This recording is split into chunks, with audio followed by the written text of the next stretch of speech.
énormément de charme.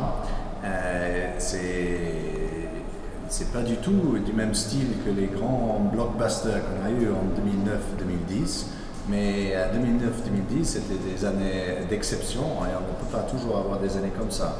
Mais le 2012 c'est une très belle année. C'était pas une année facile et c'est important de reconnaître les difficultés qu'on a eues au début.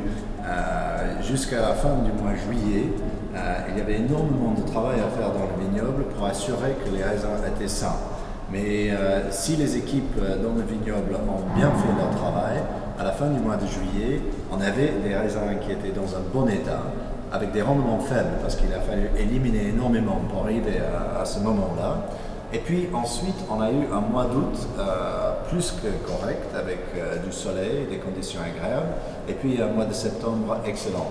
Donc la combinaison, c'est des rendements faibles, une arrière-saison qui était vraiment très favorable, et le résultat, c'est un très beau vin. Comment est-ce que je caractériserais le millésime?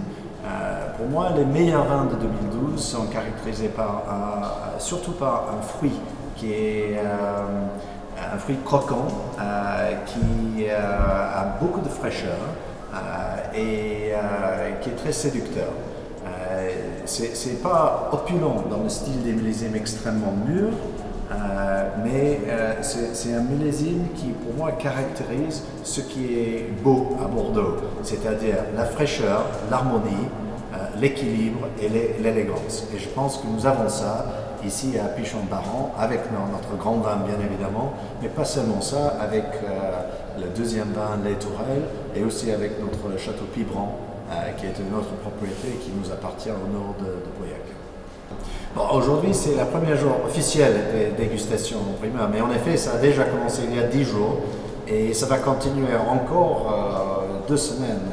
C'est devenu presque un mois de dégustation et c'est probablement tant mieux parce que nous allons recevoir ici à Pichon presque 950 personnes pendant cette période. S'ils venaient tous dans une période de 3 ou 4 jours, ce serait très difficile à gérer. Et en effet, les gens choisissent leur moment pour venir. Mais c'est une période magique que j'aime beaucoup parce qu'en effet, le monde entier vient à Bordeaux.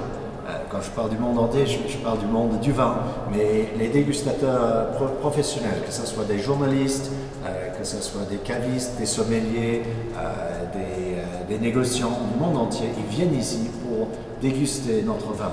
Et leur opinion collective va décider l'opinion du monde de notre vin. Et donc, je prends très au sérieux le moment de dégustation avec chaque professionnel du monde entier qui vient ici.